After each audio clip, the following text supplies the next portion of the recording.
فلسطین یا یوکرین یا چاہے اسرائیل میں معصوم بچے اور لوگ جو مر رہے ہیں، ان کے لیے جو پرامن احتجاج ہوتا ہے، کیا ہم اس میں حصہ لے سکتے ہیں؟ ہاں بالکل لے سکتے ہیں، لیکن بعض دفعہ یہ ہوتا ہے کہ جو احتجاج آرگنائز کرنے والے ہوتے ہیں نا، وہ بعض دفعہ فنیٹک قسم کے لوگ ہوتے ہیں جو پرامن احتجاج کو شدت پسندی میں بدل دیتے ہیں، توڑ پھوڑ شروع کر دیتے ہیں۔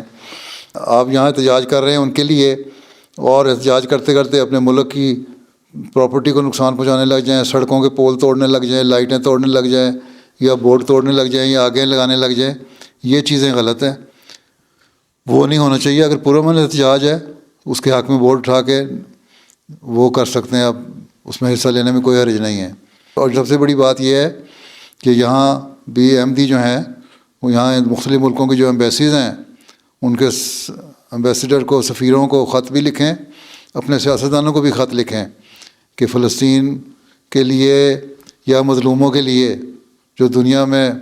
جو ظلم کی چکی میں پس رہے ہیں، ان کو کوشش کرنی چاہیے اور اپنا اثر و رسوخ استعمال کرنا چاہیے، اور ہماری یہ خواہش ہے کہ دنیا میں امن قائم ہو۔ تو یہ پیغام اگر ہر احمدی کی طرف سے چلا جائے،